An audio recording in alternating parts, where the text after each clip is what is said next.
Welcome to the Good News Podcast. I'm your host, Privileged Truth. And today we are stepping into something life-changing. Have you ever wondered why, even after salvation, some people still struggle with old habits, fears, and doubts? I know I have. That's why I had to go and find out why so I can know and share it with you all. If God has given us a new heart, why does it sometimes feel like we're still fighting the old one? Yep, I felt that way before as well. And what does it actually mean when God says He has replaced our heart of stone with a heart of flesh? Well, family, what I found out will answer all of these questions. It says in Ezekiel 36:26, the NIV, I will give you a new heart and put a new spirit in you. I will remove from you your heart of stone and give you a heart of flesh. This isn't about trying to be better. This is about being completely transformed from the inside out. Today, we are unlocking the greatest supernatural exchange in history, the moment God removed our old, sinful heart and gave us a new one. I'd like to start with a prayer. Bow your heads, please. Father, I pray for every listener today. Open our hearts to fully grasp what you have done for us. Remove every distraction, every doubt, and every lie that tries to keep us from understanding this truth. Let this not just be information, but a moment of transformation. Amen. In the name of Jesus Christ, let us all say, it is so. We're going to start with the problem, which is the conditions of our heart. Before we can understand the power of a new heart, we first got to understand what's wrong with the old one, right? So we're going to go to Jeremiah 17:9 in the NIV, where it says, the heart is deceitful above all things and beyond cure. Who can understand it? So what was wrong with our old heart? I can tell you one thing. It was sinful by nature. Sin wasn't just something we did. It was who we were. See, many people think sin is just about bad behavior, lying, stealing, or hurting others, but sin goes deeper than actions. Romans 5:12 tells us that through Adam, sin entered the world.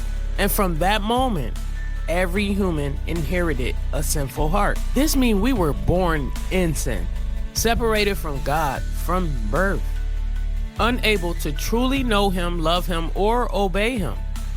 This is why, no matter how much people try to do good, without Christ in their life and in their hearts are still bound to sin.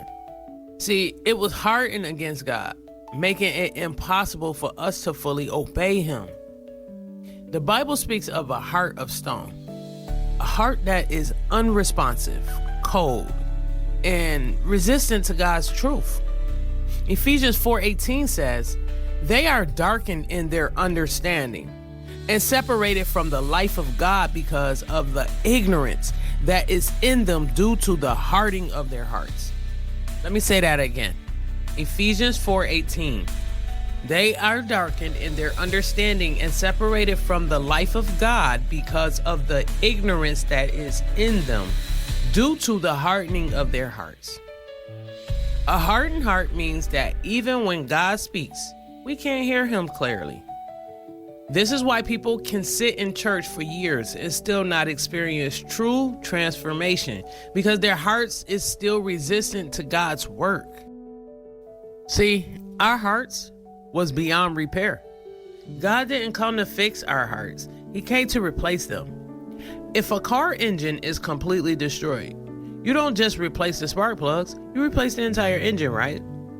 In the same way, God saw that our sinful hearts were not repairable. So instead of patching them up, He gave us something brand new. Psalms 51:10 says, create in me a pure heart, O God, and renew a steadfast spirit within me. The word create in Hebrew is bara, which means to make something out of nothing. This is the same word used in Genesis 1:1 when God created the heavens and the earth. This means that God didn't take pieces of our old heart to make a new one. He made it from scratch. This is why Self-improvement never works. You don't fix a broken heart. You need a new one. So let me pray for us. Lord, we acknowledge that without you, our hearts were lost, sinful, and beyond repair. Thank you for making a way for us to receive something new. Open our understanding as we dive deeper into this truth. In Jesus' mighty name, we claim it by faith. Amen, and it is so. Now, let's move into the solution, the divine exchange. Now that we understand why we needed a new heart, let's talk about what actually happened when we gave our lives to Jesus. 2 Corinthians 5:17, it says, "Therefore, if anyone is in Christ, the new creation has come, the old has gone, the new is here." What happens at salvation? God removes our old heart and completely replaces it. He gives us a heart that desires Him, and then the Holy Spirit enters us to lead, guide, and shape us. So, God removes our old heart and completely replaces it. In Ezekiel 36:26, He says, "I will remove from you your heart of stone and give you a heart of flesh." This is not a symbolic change. It is a real spiritual transformation that actually takes place. Then He gives us a heart that actually desires Him. So before salvation, our hearts naturally love sin more than it loved God. But with our new heart, our desires start to shift. Now we can crave righteousness, worship, and intimacy with God. The Holy Spirit enters us to lead, guide, and shape us. In John 14:26, it says, "But the Advocate, the Holy Spirit, whom the Father will send in my name, will teach you all things and will remind you of everything I have said to you." The Holy Spirit makes sure our new hearts function the way God designed it to. This isn't self-improvement, guys and gals. This is supernatural rebirth. So again, please bow your heads. Father, thank you that salvation isn't about making us better. It's about making us new. Let us fully receive the new heart you have given us and walk in His power. In Jesus' mighty name, we all claim it by faith. Amen. And it is so. Now let's move to section 3. And it is the struggle. Why do we still fight the old habit? Now, if God has given us a new heart, why do we still struggle with old habits, sinful desires, and moments of doubt? I know I still do.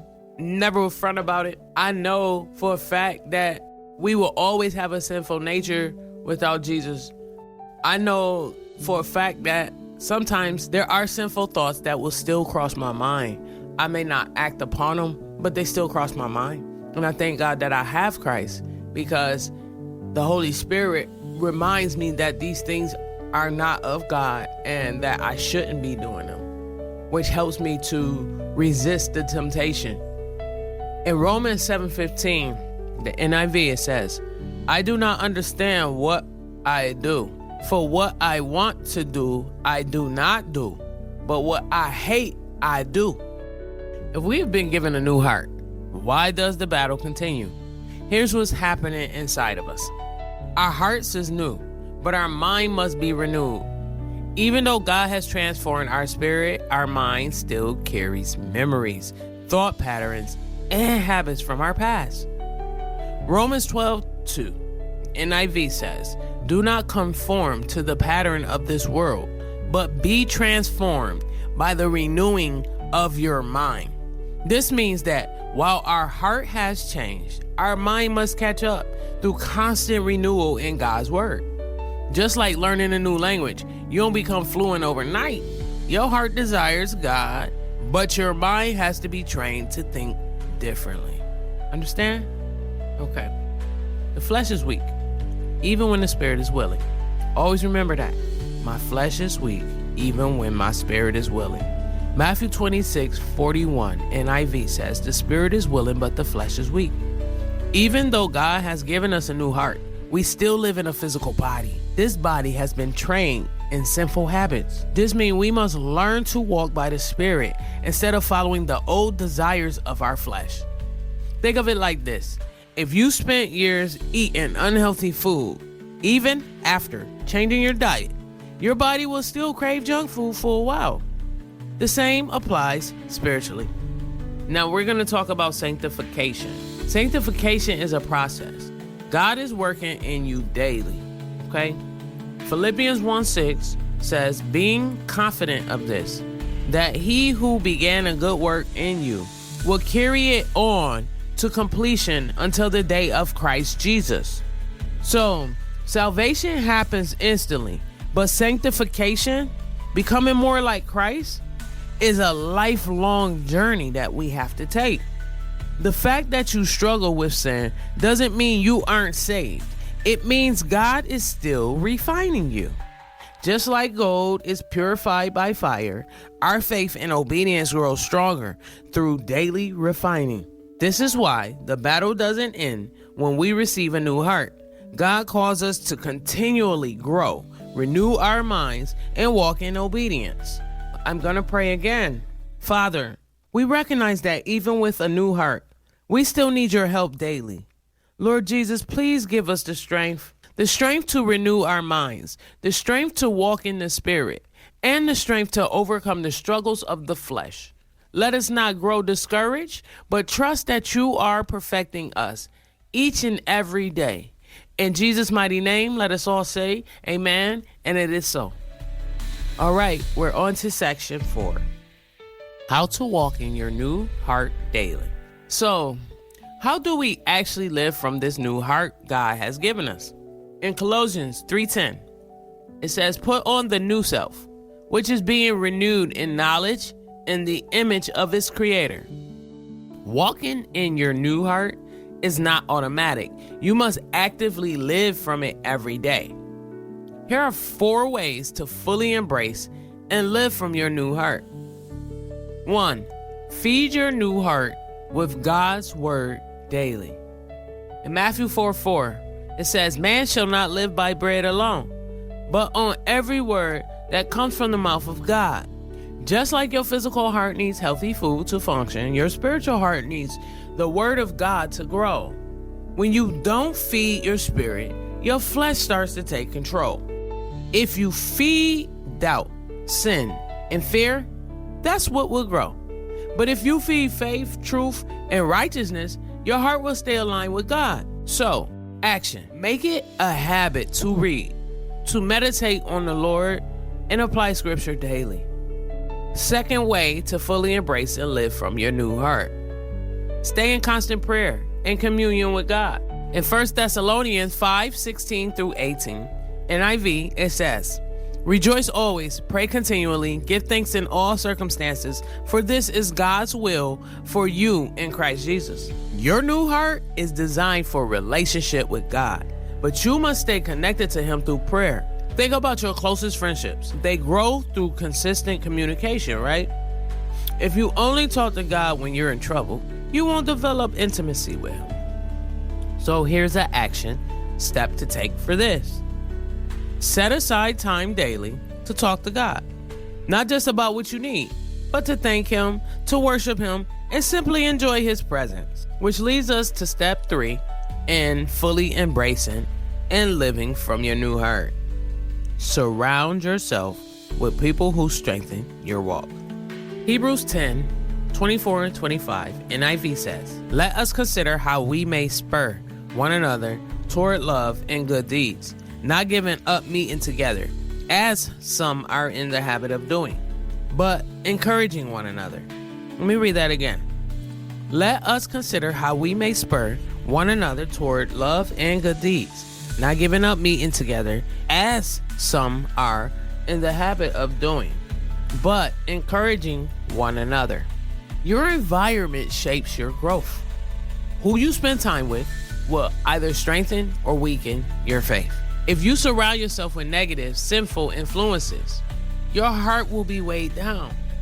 But if you walk with those who are pursuing God, your heart will stay strong and encouraged. So here's an action step.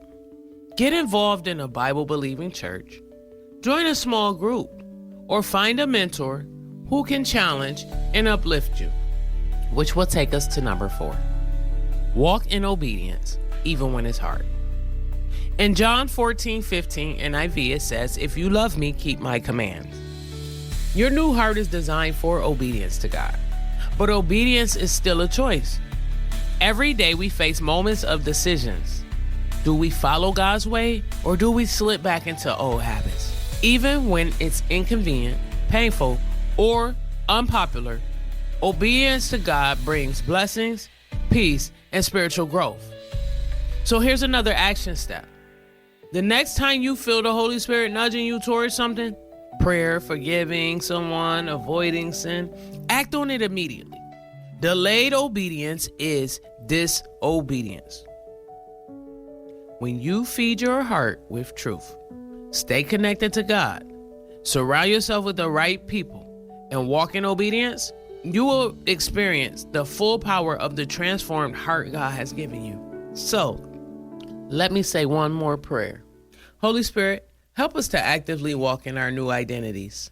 Teach us to feed our hearts with your word, to stay connected to you in prayer, to surround ourselves with the right people, and to walk in daily obedience. Let our new heart be the center of everything that we do.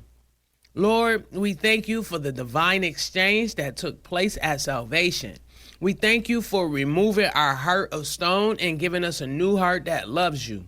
Help us to fully embrace this truth and live every day from the transformation you have given us. Strengthen us in our journey and let us never forget that we are made new in you. In Jesus' mighty name, let us all say amen, and it is so. If this episode blessed you, don't forget to subscribe, share, and follow the Good News Podcast for more faith-filled encouragement. If you have questions or topics, send me a message. Until next time, stay strong in the faith. I'm your host, Privileged Truth, signing out. Blessings, love, and peace.